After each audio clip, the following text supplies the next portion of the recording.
I'm Cheryl, 32 female.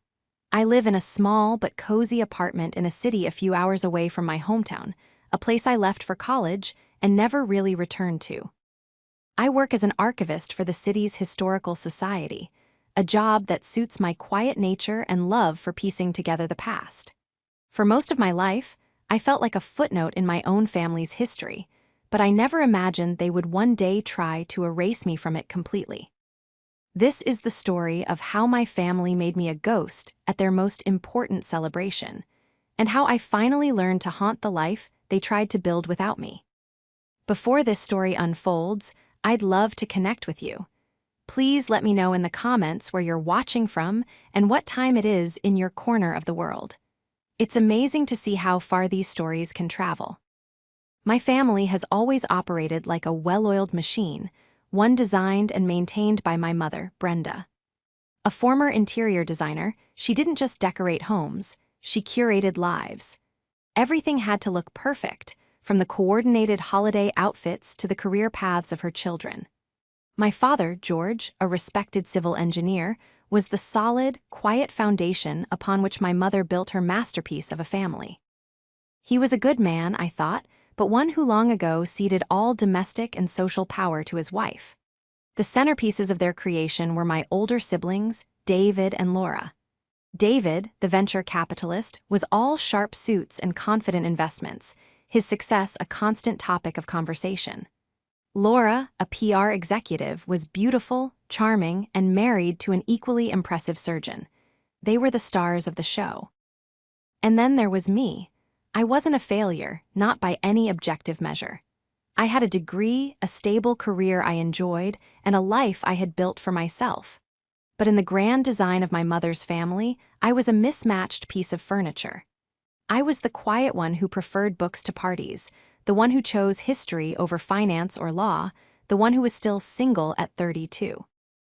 I was a loose thread in my mother's perfect tapestry, and she had a habit of either tucking me away or ignoring me altogether. Our relationship was one of polite distance. She'd call me every few weeks, the conversations always feeling like a checklist. How is work? Are you eating well? Are you seeing anyone? The questions were rote, her interest superficial. She never asked about the specifics of my job, the historical documents I was preserving, or the little joys in my life.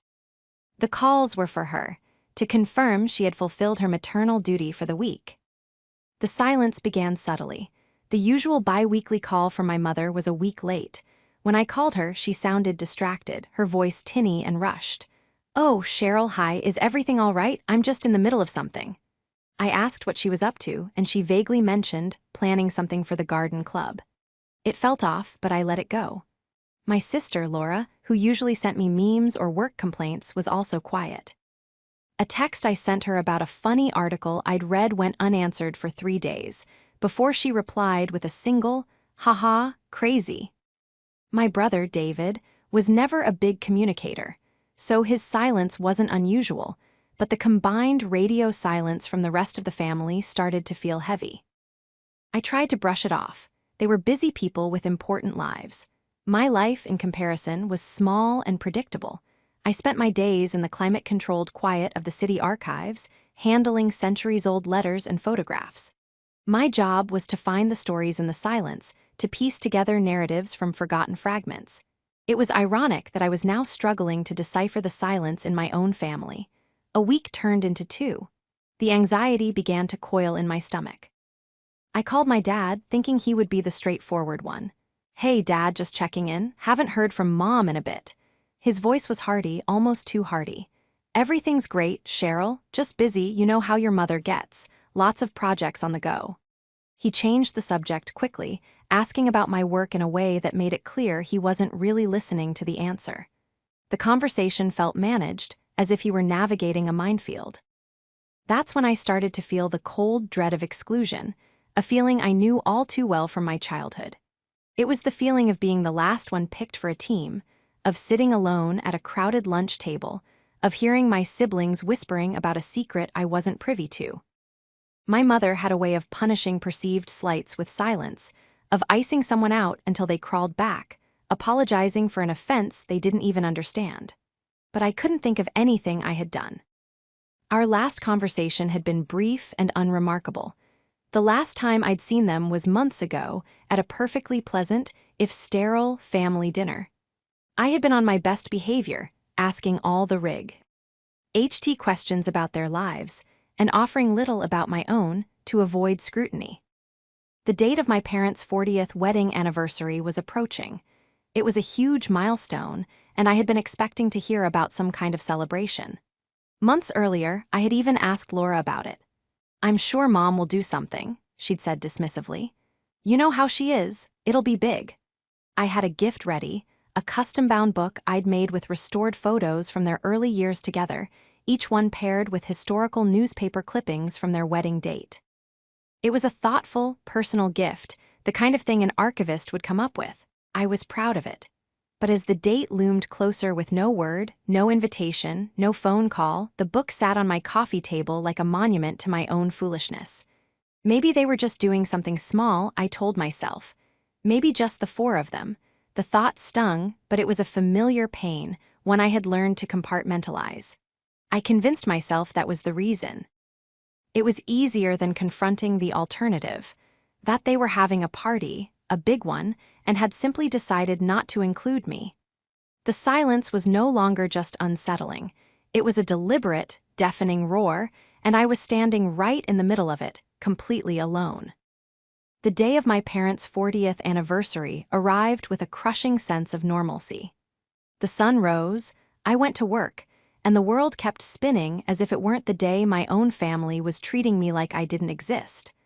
I had decided to call them, to break the silence myself. I would wish them a happy anniversary and pretend I didn't notice the gaping hole where an invitation should have been.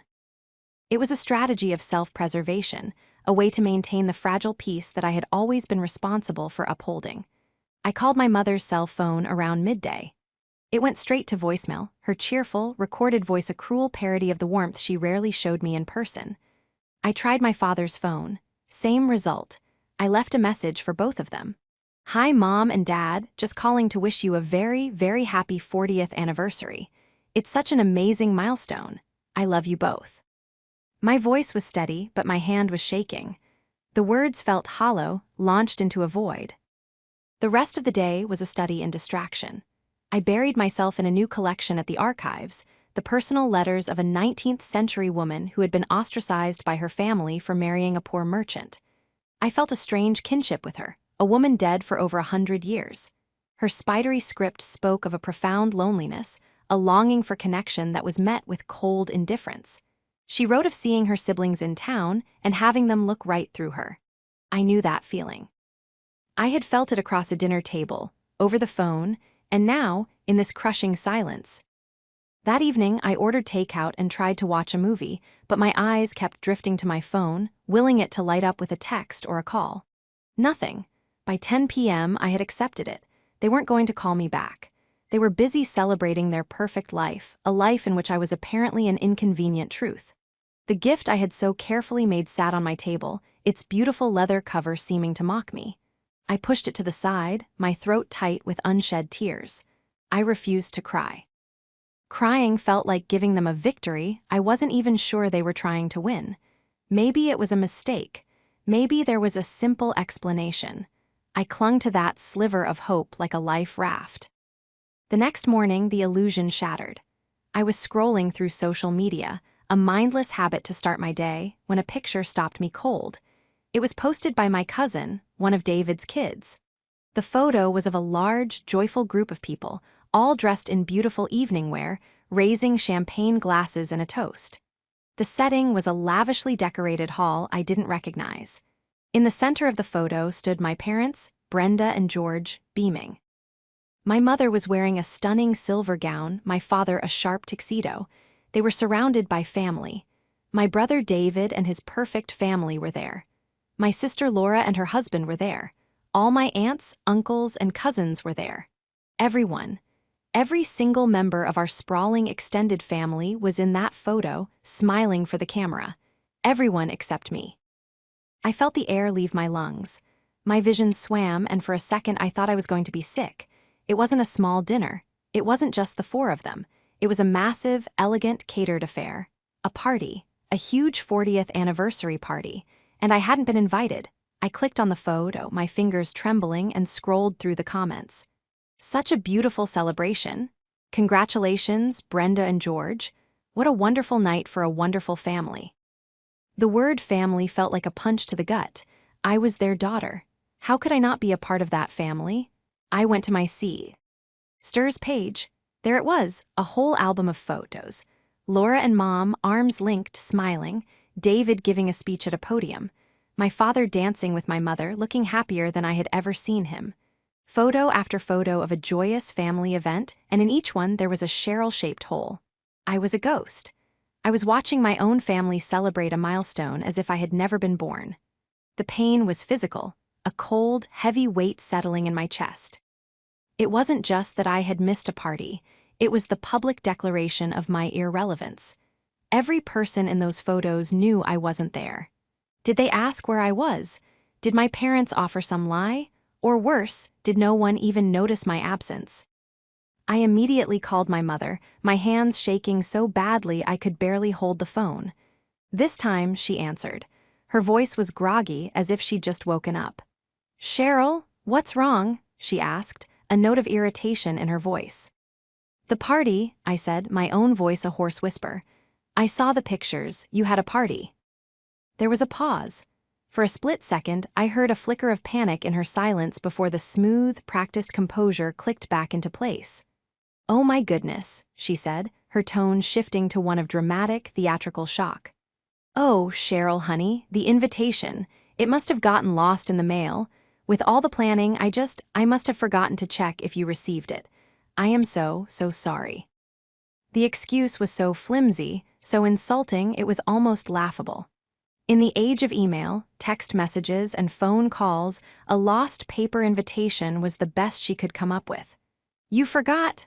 I asked, disbelief warring with a lifetime of conditioned deference. "You, Dad, Laura, David, all of you forgot I existed." "Don't be so dramatic," she snapped, her voice losing its feigned sweetness. "It was a simple, regrettable oversight, an honest mistake. We were all so busy, and things just fell through the cracks. We missed you, of course." "We missed you, of course."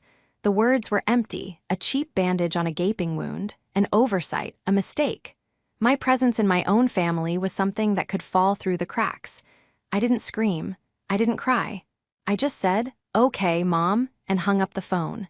The lie was more painful than the exclusion itself. It told me that she didn't even respect me enough to invent a believable excuse. I was an afterthought, and my feelings were a minor inconvenience to be managed with a lazy, transparent lie. I sat there in the silence of my apartment, the ghost at a feast I never knew was happening. For the next few days, I was numb. I went to work and moved through my routines like an automaton. The lie my mother had told echoed in my head, a simple, regrettable oversight. I almost started to believe it, or at least I tried to. Believing the lie was less painful than confronting the truth. Maybe she was right. Maybe I was being too dramatic. It was a familiar gaslighting routine, one she had perfected over decades. Whenever I had expressed hurt over being excluded or ignored as a child, I was labeled too sensitive or too dramatic. It was a brilliant tactic. It made me question my own reality and ultimately taught me to swallow my feelings to keep the peace. My siblings played their parts perfectly. Laura sent me a text. "Mom told me about the invitation mix-up. So sorry you missed it. It was a fun night. We should catch up soon." David didn't bother to contact me at all. It was a united front of casual dismissal. They were all in on it, painting me as the overly emotional outlier who couldn't take a simple mistake in stride. I tried to let it go. I deleted the photos from my mind, focused on my work, and attempted to rebuild the fragile walls around my heart. But something had broken this time. This wasn't a forgotten invitation to a weekend barbecue. This was a 40th anniversary celebration. It was a legacy event, documented and shared for the world to see. It was a statement. The numbness began to fade, replaced by a cold, simmering anger. It was the kind of anger that doesn't explode but rather clarifies, bringing everything into sharp, painful focus. For my entire life, I had been trying to earn my place in a family that had already decided I didn't have one. I had contorted myself into smaller, quieter, more agreeable versions of myself to make them comfortable, and in return, they had erased me. The turning point came a week after the party. I received a text from a number I didn't immediately recognize. It just said, "Cheryl, it's your Aunt Susan. I have something I think you need to see. I am so sorry." My Aunt Susan was my father's younger sister. She was a nurse, a kind, no-nonsense woman who had always treated me with a warmth that was absent from my immediate family. We weren't close, mainly because my mother kept her husband's family at a polite distance, but Susan had always made a point to seek me out at the rare family gatherings I did attend, asking me real questions about my life and listening to the answers. A moment later, a video file appeared in our chat. My heart pounded as I pressed play. The video was clearly shot on a phone, slightly shaky, and filled with the ambient noise of a party, clinking glasses, laughter, and music. The camera panned across the room, showing the happy, celebrating faces of my relatives. Then it focused on the stage where my mother, Brenda, stood at a podium, champagne flute in hand. She looked radiant, every inch the proud matriarch. My father stood beside her, beaming. "I just want to thank you all for coming," my mother began, her voice ringing with emotion. 40 years with this wonderful man." She paused for applause. "We have built such a beautiful life together, a beautiful home, and a beautiful family." She raised her glass higher. "And I have to thank my two perfect children, David and Laura." My breath caught in my throat. "Two," she said two. It wasn't a slip of the tongue, it was deliberate. "They have given us everything a parent could hope for," she continued, her voice thick with pride. "Success, happiness, beautiful grandchildren. They and their wonderful spouses are the joy of our lives. They have made our family complete." She looked directly at David and Laura, who were standing near the front, glowing under her praise. "So let's raise a glass to David and Laura, our perfect children, and to the legacy we have all built together." The crowd roared its approval. "To David and Laura," someone shouted. Glasses clinked. The camera lingered on my mother's smiling face for a moment before the video ended. I watched it again, and a third time. Each viewing felt like a fresh stab to the heart. My two perfect children. They have made our family complete. This wasn't an oversight. This wasn't a lost invitation. This was a deliberate, calculated erasure. In that moment, in front of our entire extended family, my mother had publicly disowned me. She had stood on a stage and declared to the world that she only had two children. I was not just forgotten, I was negated. I finally understood. I wasn't the mismatched piece of furniture. I was the flaw in the design, the crack in the facade. And to maintain the illusion of perfection, my mother had decided to plaster over me, to pretend I was never there. The pain was immense, a tidal wave of a lifetime of slights and dismissals crashing down on me at once. But underneath the pain, something else was stirring. The simmering anger had found its fuel. It was no longer a vague, directionless feeling. It was a cold, hard, diamond-sharp certainty. The numbness was gone. The hurt was still there, but it was now secondary to a new, powerful resolve. They thought I was a ghost? Fine. It was time to show them what a ghost could do. My life as the quiet, accommodating daughter was over. The archivist in me, the part of me that meticulously uncovers hidden truths, was now in control. My family had created a fiction, a carefully curated history of their perfect lives. I decided it was time to provide a few missing documents. The video from Aunt Susan was the key, the Rosetta Stone that translated a lifetime of confusing signals into a single, ugly language of rejection. With this new clarity, I began to look back not with the blurry filter of hope and familial obligation, but with the sharp, analytical eye of an archivist. My job was to sift through records, find patterns, and construct a narrative from evidence. I decided to apply the same methodology to my own life. I started with my childhood. My parents, particularly my mother, had always framed our family as a unit, but the memories that surfaced told a different story. I remembered school plays I had been in where my parents hadn't shown up, citing a last-minute work emergency for my dad or a conflicting social event for my mom, while they never missed a single one of David's football games or Laura's dance recitals. I recalled family vacations where David and Laura would get new ski equipment or fancy dinner outfits. And I would be told that my old gear was perfectly fine, or that my simple clothes were more my style. These weren't isolated incidents, they were a pattern. David was the heir, the one who would carry the family's ambition forward. Laura was the princess, the social asset who would marry well and reflect my mother's grace. I was other. I was the quiet, bookish child who didn't fit into the glossy magazine spread my mother was trying to create. My interests were deemed solitary and strange. My desire to work in a library or museum was met with a polite but firm, "Well, it's not very ambitious, is it, dear? But if it makes you happy." Her feigned support was a form of dismissal, framing my passions as quaint, unserious hobbies rather than a legitimate career path. The cruelty wasn't in overt abuse, but in the subtle, pervasive devaluing of my existence. It was in the family photos where I was always on the edge of the frame. It was in the conversations that always revolved around my siblings' achievements, with my own life treated as a brief, uninteresting footnote. My investigation moved from memory to digital footprints. I became a forensic historian of my own family. I went through years of my mother's and sister's social media accounts. The pattern was glaringly obvious once I knew what to look for. There were countless posts celebrating family time or a perfect family weekend from trips I was never invited on.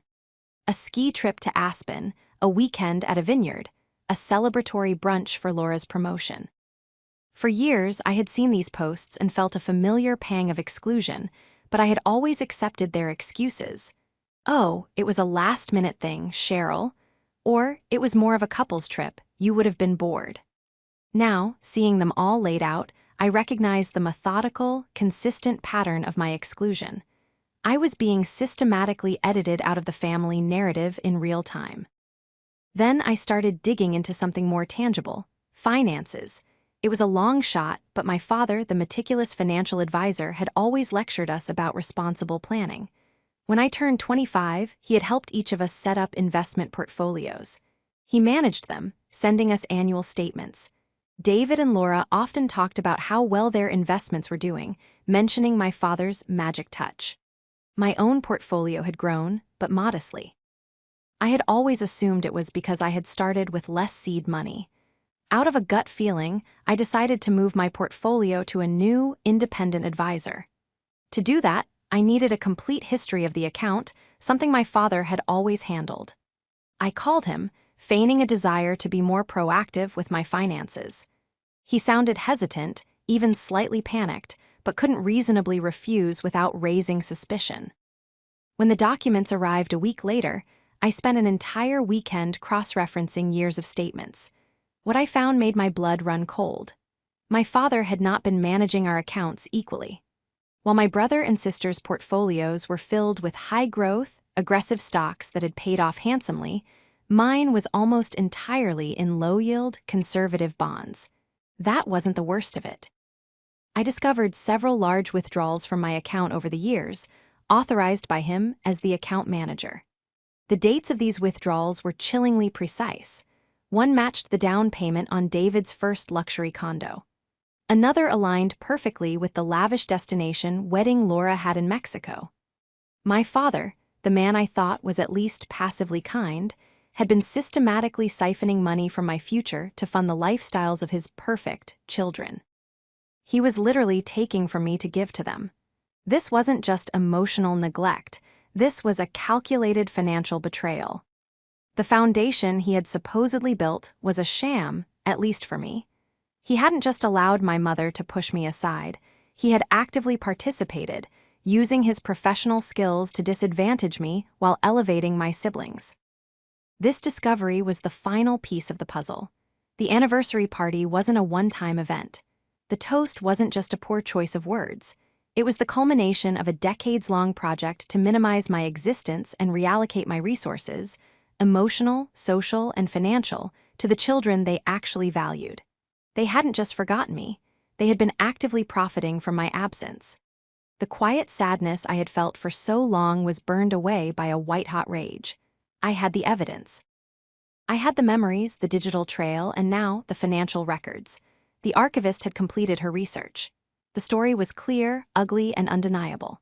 My family hadn't just curated a perfect image, they had built it on a foundation of lies, theft, and my own erasure. And I knew, with absolute certainty, that I was not going to let them get away with it. The silence they had imposed on me for years was about to be broken, and the sound would bring their carefully constructed world crashing down. For a week, I sat with the evidence. The financial statements were spread across my dining room table, a damning mosaic of my father's betrayal. The video of my mother's toast was saved to my desktop, a constant, sickening reminder of her words. The rage didn't subside. Instead, it coalesced into a plan. It was methodical, quiet, and precise, just like my work. My first instinct had been to scream, to confront them in a storm of fury, but I knew that would be playing their game. They would paint me as hysterical, dramatic Cheryl having another episode. My anger would be used as evidence of my instability, and the real issue, their calculated cruelty, would be buried under accusations about my tone. No, a confrontation had to be on my terms, in a setting I controlled, where the evidence could not be dismissed or shouted down. My plan had two phases. The first was securing my own foundation. The second was demolishing theirs. Phase 1 began with a call to my new financial advisor. I explained the situation calmly and factually, pointing out the unauthorized withdrawals and the gross mismanagement of my portfolio compared to my siblings. He was appalled. He confirmed that what my father had done was not just unethical, but likely illegal, a severe breach of fiduciary duty. We immediately began the process of transferring all my assets to a new firm, one that had no connection to my father. We also initiated a formal complaint against him with the Financial Regulatory Authority, backed by the years of damning evidence. This wasn't about revenge, not entirely. It was about justice. It was about reclaiming what had been stolen from me. Next, I reached out to Aunt Susan. I called her and thanked her for the video. "I knew you deserved to know the truth," she said, her voice heavy with sadness. "I've watched my brother let Brenda run this ridiculous perfection contest for years, and I've had enough. What they did to you was cruel." I told her about the financial betrayal. There was a long silence on the other end of the line, followed by a sharp intake of breath. "That's monstrous, Cheryl. I'm so sorry." Her validation was like a balm on a raw wound. I asked if she would stand with me, not to fight, but to be a witness. She agreed without hesitation. Her presence would be crucial. She was the one person in the family whose integrity was unimpeachable. Phase 2 was about crafting the confrontation. I decided the perfect venue would be a family event, a stage of their own making. Thanksgiving was just a few weeks away. It was my mother's favorite holiday, another opportunity to stage her perfect family tableau for all to see. It was always held at their house, a sprawling, immaculately decorated monument to their success. I knew they wouldn't invite me. They would assume I was still sulking about the invitation mix-up. So, I invited myself. A week before the holiday, I sent a group email to my parents, David and Laura. The subject line was "Looking forward to Thanksgiving." The email was breezy and cheerful. "Hi, everyone. I know things have been a bit distant lately, and I'm sure I overreacted about the party mix-up. It was a silly misunderstanding.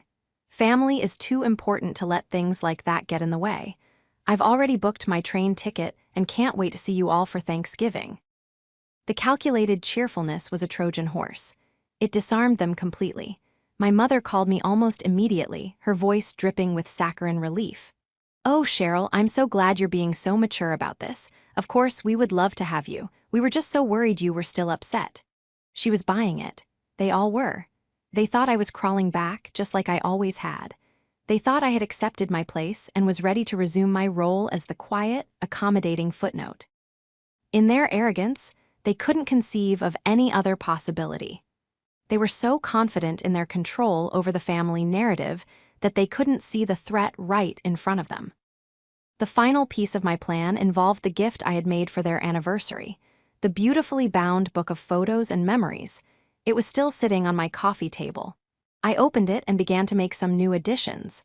At the back of the book, I carefully inserted several new pages. These pages contained no happy memories. Instead, I printed and mounted crisp, clear copies of the key evidence. There were screenshots of my mother's two perfect children toast. There were copies of the financial statements with the withdrawals highlighted in bright red. There was a timeline I had created, linking the money taken from my account to my siblings' major life purchases. I turned the book from a tribute into an indictment, a detailed archive of their betrayal. The truth was now a weapon, and I had loaded it, polished it, and was ready to deploy it. As I packed my bag for the trip home, I felt a strange sense of calm. I wasn't the scared, overlooked child anymore. I was an archivist, and I was about to present my findings. I arrived at my parents' house on Thanksgiving morning feeling unnervingly calm. The house was, as always, perfect. A scent of roasting turkey and cinnamon hung in the air, a manufactured aroma of familial warmth. My mother greeted me at the door with a hug that was all performance, her hands patting my back with the same detached air she might use to adjust a picture frame. "Cheryl, we're so happy you came," she said, her smile not quite reaching her eyes. My father hovered behind her, looking relieved and slightly guilty. He gave me a quick, awkward hug and mumbled, "Good to see you, kiddo."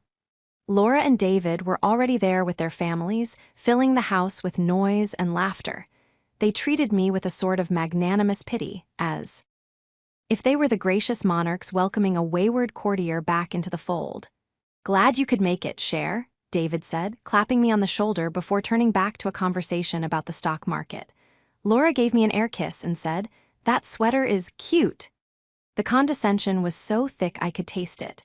They had no idea what was coming. They saw the same old Cheryl, the one who would absorb their slights and fade into the background. I played my part. I complimented the decorations. I asked my siblings about their jobs. I played with my nieces and nephews. I was a ghost in the machine, moving through the motions of a family gathering I no longer belonged to. I had brought two things with me, a bottle of expensive wine as a host gift and the leather-bound book, which I kept in my bag.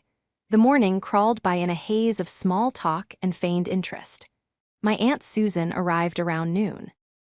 She caught my eye across the crowded living room and gave me a subtle, encouraging nod. Her presence was a silent anchor in a sea of hypocrisy. Dinner was served at 2. We all gathered around the enormous dining table, a scene straight out of a magazine. My father stood at the head of the table to carve the turkey. Before he started, my mother tapped her glass with a knife. "I'd just like to say something," she announced, beaming at the captive audience. "I'm so thankful to have my whole family here today, all of us together. It's what matters most." The irony was so thick, I nearly choked. She looked right at me and smiled, a smile that said, "See. Everything is fine now that you're behaving." That was my cue. "I actually have something I'd like to say, too," I said, my voice clear and steady. A few heads turned in my direction, surprised. I was never one for speeches. "In fact, I have a late anniversary gift for Mom and Dad." I stood up and retrieved the book from my bag. I walked to the head of the table and placed it in front of my mother. "I made this for your 40th, I said. "A collection of memories." Brenda's face lit up with a self-satisfied smile. "Oh, Cheryl, how thoughtful," she gushed, opening the book. She and my father leaned in to look. They slowly turned the first few pages, filled with the old black-and-white photos of their youth. They murmured their appreciation. My siblings looked on, bored but polite. "Keep going," I said softly. "I added some more recent memories at the end." They turned the page and the mood shattered. The first thing they saw was a high-resolution still from the video of my mother's toast, the caption beneath it reading, "To my two perfect children." My mother's smile vanished. My father's face went pale. "What is this?" Brenda whispered, her voice sharp. "It's from the party I wasn't invited to," I said, my voice loud enough for the whole table to hear. "The one where you toasted your two perfect children and declared your family complete." A confused murmur went around the table. David and Laura exchanged a panicked look. My mother frantically tried to close the book, but I placed my hand on it, holding it open. "Turn the page," I commanded. My father, looking dazed, did. The next pages were the financial statements, the highlighted withdrawals, the timeline connecting the stolen money to David's condo and Laura's wedding. "And this," I said, my voice ringing with cold fury, "is how Dad helped you complete your perfect family." by stealing from your third child's future to fund the lives of the ones you actually value. The room fell into a dead silence, broken only by my Aunt Susan's quiet gasp. Everyone was staring at the book, then at my parents, then at me. "This is a misunderstanding," my father stammered, his hands shaking. "Cheryl, this isn't the time or the place." "This is the perfect time and the perfect place," I cut him off. "For 32 years, you have made me feel invisible. You excluded me, ignored me, and belittled me. But this," I said, tapping the financial records, "this is not just cruel, this is theft. You used your position as my financial advisor to defraud me." Laura was the first to speak. "This is insane. Mom, Dad, she's making this up." "Am I?" I turned to her. "Or did you ever wonder why your wedding in Mexico was so affordable? Did you ever ask where the down payment for David's first property came from?" David shot to his feet. "You have no right to come in here and make these wild accusations." "They aren't accusations, David. They're facts. And a copy of this little book has already been sent to the financial regulatory authorities. They seemed very interested in Dad's management practices." My father looked like he was going to collapse. He sank into his chair, speechless. My mother, however, was made of harder stuff. Her face, which had been pale with shock, was now flushed with rage. "How dare you?" she hissed, her voice low and venomous. "After everything we've done for you, you pull a stunt like this. You were always a difficult, ungrateful child." "Ungrateful?" I laughed, a sharp, bitter sound. "Ungrateful for what? For being sidelined my entire life? For being a dirty secret you had to hide to maintain your perfect image? You didn't forget to invite me to the party. You disowned me in that speech. You just didn't have the courage to say it to my face." I looked around at my extended family, who were all watching in stunned silence. "I want you all to know," I said, my voice steady, "that the family you see here is a lie. It's a performance, curated by a woman who values appearances more than her own child, and funded by a man who betrayed her trust. I'm done being your ghost. I'm done being your footnote." I turned my back on them, on the perfect turkey growing cold on the table, on the wreckage of their perfect lives. I walked over to my Aunt Susan. "Thank you," I whispered. She squeezed my hand, her eyes filled with tears. "I'm proud of you," she whispered back. I didn't look back as I walked out the front door. I didn't need to. I had said everything I needed to say. The silence had been broken. The truth had been archived, documented, and presented. The final family gathering was over, and for the first time in my life, I felt free. The days following that Thanksgiving dinner were strangely quiet, but it was a different kind of silence. It wasn't the heavy, oppressive silence of exclusion, but the clean, empty silence of a space that has been cleared of clutter. I didn't hear from my parents or my siblings. I hadn't expected to. The lines of communication had been definitively severed, not by a misunderstanding, but by the clean, sharp blade of truth. I blocked their numbers, not out of anger, but out of a need for peace. I had spent my entire life waiting for a call from them, for a crumb of attention or approval. Now, the silence from their end was a gift. The first official notification came about 2 weeks later. It was a letter from the Financial Regulatory Board, confirming that they were launching a full investigation into my father's professional conduct. His career as a trusted financial advisor was, for all intents and purposes, over. I didn't feel a sense of triumphant joy, but a grim, sober satisfaction. It wasn't about punishing him, it was about consequences. He had built his reputation on integrity and trust, all while systematically betraying mine. The foundation he had built for his perfect family was now cracking under the weight of his own actions. The social fallout was just as significant. Aunt Susan kept me updated in carefully spaced, respectful calls. The story of the Thanksgiving confrontation had ripped through the extended family. There were two camps. One, led by my mother's side of the family, staunchly defended my parents, painting me as a vindictive, troubled daughter who had fabricated a malicious story to ruin a holiday. The other side, mostly my father's relatives who had long been wary of my mother's social climbing, were horrified. They had seen the look on my father's face when he saw the documents. They believed me. Families took sides, old tensions flared, and my mother's perfectly curated social world began to crumble. She was no longer the respected matriarch, but the subject of gossip and speculation.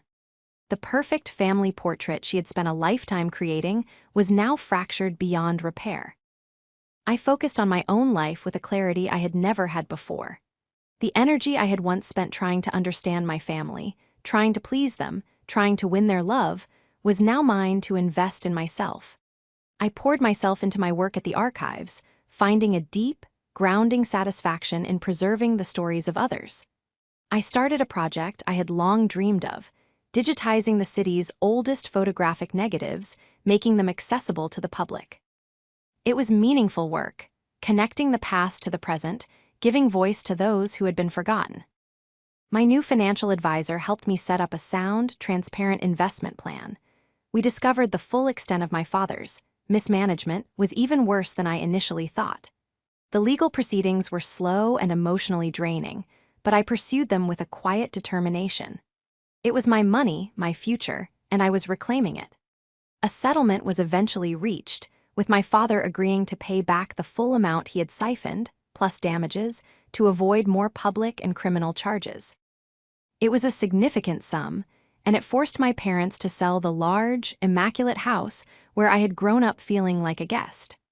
The symbol of their perfect life was gone, sold to pay for their decades of deceit. One of the most surprising and healing parts of the aftermath was my renewed relationship with Aunt Susan. We started talking regularly, first on the phone, then with weekend visits. I got to know her and my uncle, and through them, I reconnected with the side of the family that had been kept at arm's length. By my mother. They were kind, normal, down-to-earth people. They were interested in my life, they celebrated my successes, and they offered support without judgment. I spent Christmas with them that year. It wasn't a lavish, performative affair like my mother's holidays. It was warm, chaotic, and filled with genuine laughter. Sitting in my aunt's cozy living room, surrounded by people who saw me and valued me for who I was, I realized I hadn't lost a family. I had escaped a toxic dynamic and found a real one waiting for me. I never saw my parents, David, or Laura again. I heard through the grapevine that my brother's venture capital firm restructured him out of his partnership after the scandal with my father became a liability. Laura's perfect marriage apparently wasn't strong enough to withstand public disgrace, and she and her husband separated. My parents moved to a smaller condo in a different state, seeking anonymity. Their perfect world had imploded, not because of what I did, but because it was built on a foundation of lies that could not hold. Today, my life is quiet, but it is my own. I have a job I love, a small circle of true friends, and a family that chooses to be in my life. The ghost they tried to make me is gone. In her place is a woman who knows her own worth. I am an archivist of my own story now, and I've learned that the most important part of history is not just preserving the records, but having the courage to read them for what they truly are. My future is an empty book, and for the first time, I am the only one holding the pen. And I am designing a story that is beautiful, honest, and completely mine.